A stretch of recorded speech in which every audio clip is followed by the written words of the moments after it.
Hello, welcome to my student support system. आज की child health की क्लास में आप सबका स्वागत है। आज हम डिस्कस करने जा रहे हैं चाइल्ड राइट्स के बारे में। ये लेक्चर आप हिंदी में देख रहे हैं। यदि इसी को आपको इंग्लिश में समझना है तो आप आई बटन पे क्लिक करें, वहां से आपको इंग्लिश लेक्चर का लिंक मिलेगा या आप डायरेक्ट चैनल को भी विजिट कर सकते हैं।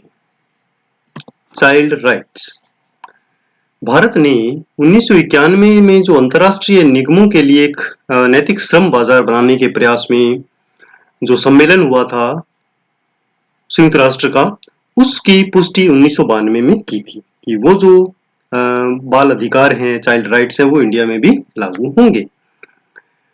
जो बाल अधिकार हैं वो मानवाधिकारों से परे हैं, यानी मानवाधिकार तो शामिल हैं ही, उससे भी अधिक राइट्स बच्चों के लिए जरूरी हैं, जो लोगों के उचित व्यवहार और उपचार को सुनिश्चित करने के लिए ऑलरेडी मौजूद हैं। दुनिया और उनकी भलाई को ये बढ़ावा देने के लिए हैं, आम जनता के लिए, आम मनुष्य के लिए। और यदि बच्चे के लिए देखें तो बच्चे को परिभाषित किया गया है 18 साल तक की उम्र के जो व्यक्ति है उसके लिए, उसकी कमजोरियों और जो उसकी स्पेशल जरूरतें हैं उसके आधार पर जो चाइल्ड राइट्स हैं वो मानव अधिकारों की तुलना में कुछ अधिक होने चाहिए। भारत में जो चाइल्ड राइट्स हैं वो कौन कौन से हैं, क्या उनकी कंडीशन है, उसके बारे में हम अभी एक एक करके स्टडी करेंगे। तो सबसे पहला राइट आता है या अधिकार आता है द राइट टू सर्वाइवल, यानी जीवन रक्षा का अधिकार। 1992 में जो बाल अधिकारों का जो अधिवेशन हुआ था उसके अनुसार जीवन रक्षा के अधिकार में जो चाइल्ड राइट है वो है बच्चे के जीवन का अधिकार, जीने का अधिकार हम उसको कह सकते हैं। स्वास्थ्य का प्राप्य मानक होना चाहिए, यानी बच्चा हेल्दी हो, पोषण उसे मिले और जीवन का पर्याप्त मानक हो, एक स्टैंडर्ड हो। इसमें बच्चे का नाम और राष्ट्रीयता का अधिकार भी शामिल होता है, क्योंकि जब वो जिएगा तो उसकी एक आइडेंटिटी भी होनी चाहिए। दूसरा आता है द राइट टू प्रोटेक्शन, सुरक्षा का अधिकार। कन्वेंशन के अनुसार इस अधिकार में सभी प्रकार के शोषण, दुर्व्यवहार, अमानवीय और अपमानजनक उपचार से स्वतंत्रता शामिल है। इसमें आपातकाल, सशस्त्र संघर्ष यानी युद्ध के दौरान की जो स्थितियां हैं उसमें विशेष सुरक्षा का अधिकार भी शामिल है। इस अधिकार का उद्देश्य है कि कमजोर बच्चों को उन लोगों से बचाना जो उनका लाभ उठा सकते हैं, उनका शोषण कर सकते हैं। The right to be protected from armed conflict, यानी युद्ध के दौरान बचाव का अधिकार। जो सशस्त्र संघर्ष होते हैं, युद्ध होते हैं, वो एक मासूम बच्चे को शरणार्थी, कैदी या इस युद्ध में भाग लेने वालों में परिवर्तित कर सकते हैं। और ये सभी वो परिस्थितियां हैं जो युद्ध या किसी भी सशस्त्र संघर्ष की भावना को नुकसान पहुंचाती हैं और वो बच्चे के मनोबल को बहुत ज्यादा नुकसान पहुंचा सकती हैं, मानसिक, शारीरिक हर प्रकार की क्षति उसे पहुंचती है। तो ये जो नैतिकता की जो धारणाएं हैं और सुरक्षित पर्यावरण में बच्चे को कैसे पोषित किया जाए इसका ध्यान रखना चाहिए और इन परिस्थितियों को इस हिसाब से मोल्ड किया जाए, परिवर्तित किया जाए कि वो बच्चे को एक सुरक्षित रख सकें, प्रोटेक्ट कर सकें। Right to freedom of expression, यानी अभिव्यक्ति की स्वतंत्रता का अधिकार। बच्चे को अभिव्यक्ति की स्वतंत्रता का अधिकार है। इस अधिकार में सभी प्रकार की सूचनाओं को प्राप्त करने, सूचनाओं को प्रदान करने की स्वतंत्रता शामिल है। बच्चे मौखिक रूप से लेखन, प्रिंट, कला या जो बच्चे को पसंद हो उस तरीके से, उस माध्यम से दूसरों के अधिकारों की प्रतिष्ठा का सम्मान करते हुए अभिव्यक्त कर सकते हैं। Right to have an identity, जैसा हमने अभी स्टडी किया था कि एक आइडेंटिटी होनी चाहिए हर बच्चे के पास जन्म से ही, तो मतलब उसके पास एक बर्थ सर्टिफिकेट होना चाहिए, चाहे वो कहीं भी जन्म ले। सरकारों को यह सुनिश्चित करना चाहिए कि बच्चे का जन्म रजिस्टर्ड हो और उसके बाद सर्टिफिकेट हो, और यह भी कि जो बच्चे का नाम और राष्ट्रीयता है उसके बारे में जानकारी हो और उसे अपने माता पिता के बारे में जानकारी हो। जन्म का जो पंजीकरण है वो बहुत महत्वपूर्ण है, क्योंकि यह बच्चे को अन्य अधिकारों का यूज करने में काफी मदद करता है। राइट टू हेल्थ या स्वास्थ्य का अधिकार। प्रत्येक बच्चे को स्वास्थ्य, चिकित्सा देखभाल, पोषण, हानिकारक आदतों से छुटकारा जैसे ड्रग्स और सुरक्षित कार्य वातावरण का अधिकार है। यह अधिकार विशेष जरूरत वाले बच्चों के लिए विशेष देखभाल और समर्थन के साथ साथ गुणवत्ता और स्वास्थ्य देखभाल, पेयजल, पोषण और सुरक्षित वातावरण सहित पहुंच प्रदान करता है। राइट टू एजुकेशन या शिक्षा का अधिकार। बच्चों के शारीरिक विकास का पोषण करने के लिए एक सुरक्षित और स्वस्थ वातावरण खोजने में बच्चों को अनुशासन, जीवन और कौशल विकसित करने में मदद करने के लिए प्राथमिक शिक्षा का अधिकार महत्वपूर्ण होता है। इसमें हिंसा, दुर्व्यवहार, उपेक्षा से मुक्ति भी शामिल है। सरकारों को यह सुनिश्चित करना चाहिए कि सभी बच्चे एक अच्छी गुणवत्ता वाली शिक्षा प्राप्त करें। राइट टू न्यूट्रिशन या पोषण का अधिकार। न केवल बच्चे बल्कि प्रत्येक मनुष्य को पोषण का अधिकार है।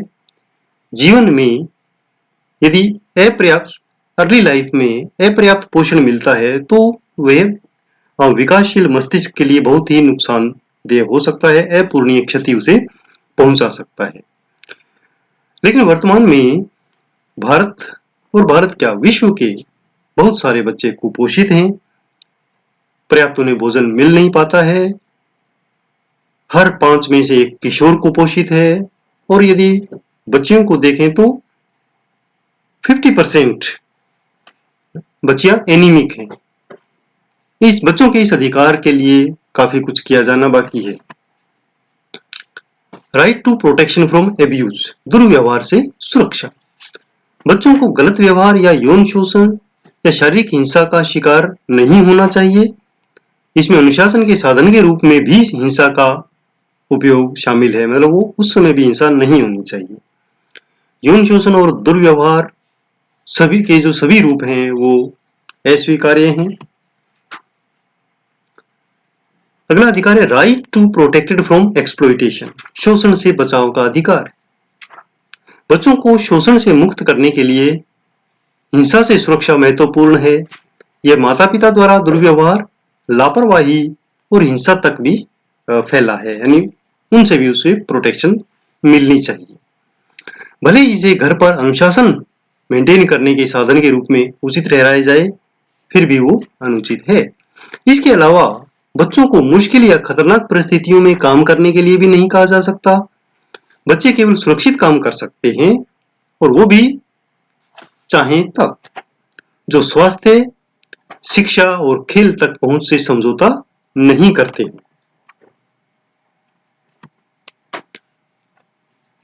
राइट टू एन ओपिनियन, यानी एक राय देने का अधिकार। सभी बच्चे आलोचना या अवमानना से मुक्त होकर अपनी राय देने का अधिकार रखते हैं। उन स्थितियों में जहां वयस्क बच्चों की ओर से विकल्पों पर निर्णय ले रहे हैं, उस कंडीशन में बच्चे अपना विचार रखने के लिए हकदार हैं, उनका ध्यान रखना चाहिए। हालांकि बच्चों की राय तथ्यों पर आधारित नहीं हो सकती है, फिर भी माता पिता के लिए अंतर्दृष्टि का एक महत्वपूर्ण स्रोत है और इस पर विचार किया जाना चाहिए। द राइट टू डेवलपमेंट, प्रत्येक बच्चे को स्वस्थ ग्रोथ एंड डेवलपमेंट का अधिकार है। अल्प पोषित बच्चों की जो विपरीत परिस्थिति है वो उन्हें स्वतंत्र और निर्विघ्न तरीके से बढ़ने से रोकती है। बच्चों को गतिविधियों में भाग लेने और विकास में योगदान करने का अवसर दिया जाना चाहिए ताकि वे अपने भविष्य को आकार देने के लिए मदद कर सकें। द राइट टू रिक्रिएशन या मनोरंजन का अधिकार। हर बच्चे को खेल और मनोरंजन जैसी गतिविधियों पर कुछ समय बिताने का, तलाशने का और विकसित करने का अधिकार है, परंतु अधिकांश गरीब बच्चों को मनोरंजक गतिविधियों पर समय खर्च करने के लिए समय मिलता ही नहीं है। उन्हें मनोरंजन और खेल के लिए कुछ समय प्रदान करने के लिए कार्यक्रम विकसित किए जाने चाहिए। The right to family life, यानी पारिवारिक जीवन का अधिकार। यदि परिवार के सदस्य नहीं हैं तो भी बच्चों को देखभाल करने वाले यानी केयर टेकर के द्वारा देखभाल प्राप्त करने का अधिकार है। बच्चों को वैसे तो माता पिता के साथ ही रहने दिया जाना चाहिए तब जब तक जब तक कि वो जो साथ है वो बच्चे के लिए हानिकारक ना हो, तब तक उन्हें सेपरेट नहीं किया जाना चाहिए। जिन बच्चों के पास पारिवारिक जीवन की पहुंच नहीं है, उन्हें विशेष देखभाल का अधिकार है। उनके जातीय समूह, धर्म, संस्कृति और भाषा का सम्मान करने वाले लोगों द्वारा उचित देखभाल की जानी चाहिए। यानी उनके केयर टेकर वो होने चाहिए जो उनका हर तरफ से विशेष ध्यान रखें, सम्मान करें। शरणार्थी बच्चे जो हैं उनको विशेष सुरक्षा और मदद का अधिकार है, उन्हें मिलनी चाहिए। अब प्रश्न ये आता है कि ये जो अधिकार है उनकी प्रोटेक्शन कैसे किया जाए, प्रमोशन उन अधिकारों का कैसे हो। तो बाल अधिकारों का संवर्धन और संरक्षण एक जॉइंट रेस्पॉन्सिबिलिटी है सरकार, समाज, माता पिता, शिक्षक और परिवार के सदस्य। सरकारों को बच्चों के लिए मानव अधिकारों का एक जो पूर्ण स्पेक्ट्रम है उसको मान्यता देने के लिए विधायी यानी लीगल और नीतिगत निर्णयों में बच्चों के विचारों को समझना चाहिए, उनके जो एस्पेक्ट है उसको देखना चाहिए। आजकल वैसे भारत सरकार और राज्य सरकारें और विश्व की सभी सरकारें इस दिशा में प्रयास कर रही हैं और नीतिगत फैसलों पर बच्चों के दृष्टिकोण को गंभीरता से सुन रही हैं, पर अभी भी बहुत कुछ किया जाना बाकी है। इसके बाद परिवार का भी एक महत्वपूर्ण रोल है, वो भी चाइल्ड राइट प्रोटेक्शन में बहुत महत्वपूर्ण भूमिका निभा सकते हैं। विशेष रूप से बच्चों की वृद्धि और भलाई के लिए जो परिवार है वो एक प्राकृतिक वातावरण प्रदान करता है। बच्चों के अधिकारों की रक्षा करना परिवार का एक प्राथमिक रेस्पॉन्सिबिलिटी है, जिम्मेदारी है। उन्हें उनके अधिकारों के बारे में जागरूक किया जाना चाहिए और उन्हें बताना चाहिए कि जो बच्चों के राइट है उनका जो अगर उल्लंघन है तो उसकी रिपोर्ट कैसे और कहां करनी है। बाल अधिकारों के संरक्षण और संवर्धन के लिए स्कूल भी बहुत महत्वपूर्ण योगदान दे सकते हैं। स्कूलों के शिक्षक हैं वो छात्रों को बाल अधिकारों के उल्लंघन की पहचान करने के जो तरीके हैं वो बता सकते हैं और रिपोर्ट करने के तरीके के बारे में जागरूक कर सकते हैं। जब बच्चे अधिकारों के बारे में जानेंगे तो वे एक सज्जन वयस्क बनेंगे और फ्यूचर में जो दूसरे छोटे बच्चे होंगे उनके अधिकारों का उल्लंघन नहीं करेंगे, क्योंकि वो उनके रग रग में एटीट्यूड में आ जाएगा कि बच्चों के अधिकारों की रक्षा होनी है। स्कूल में बाल अधिकारों के बारे में जागरूकता फैलाने वाले सेमिनार आयोजित किए जाने चाहिए। गैर सरकारी संगठन, एनजीओ, समाज कल्याण संगठन, बाल कल्याण संगठन वो भी बाल अधिकारों को बढ़ावा देने और उनकी रक्षा करने में बहुत महत्वपूर्ण भूमिका निभा सकते हैं।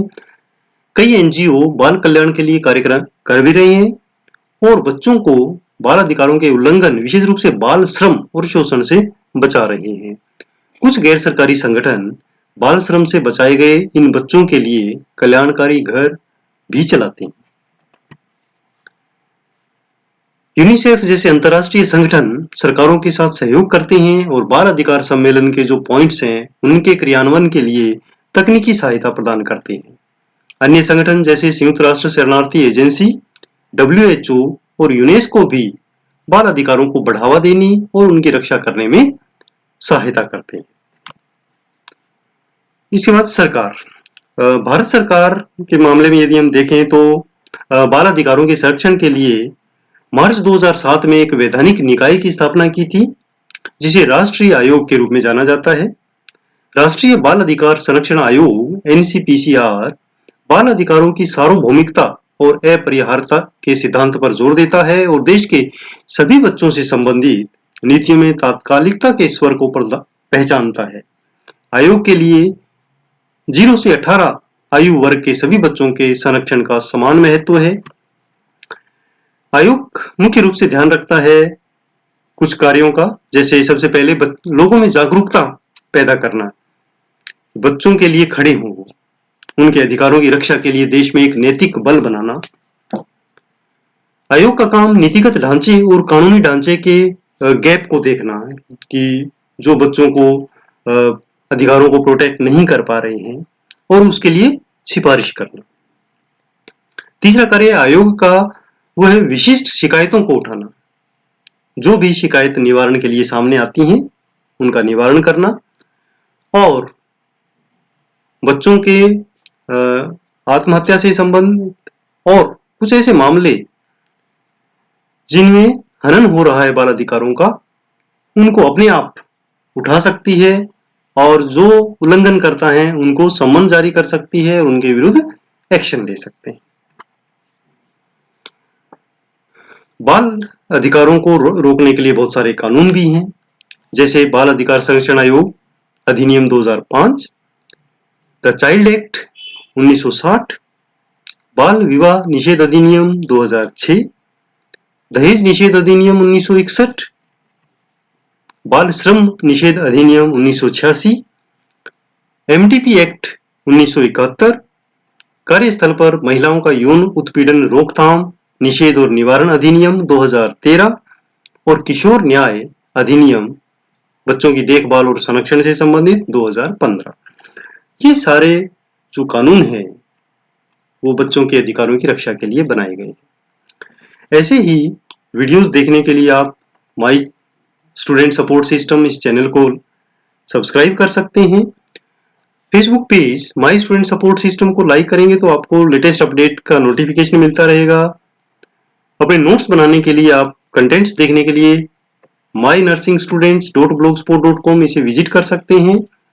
फॉलो कर सकते हैं मुझे ट्विटर पर, इंस्टाग्राम पर और Facebook group nursing note join कर सकते हैं।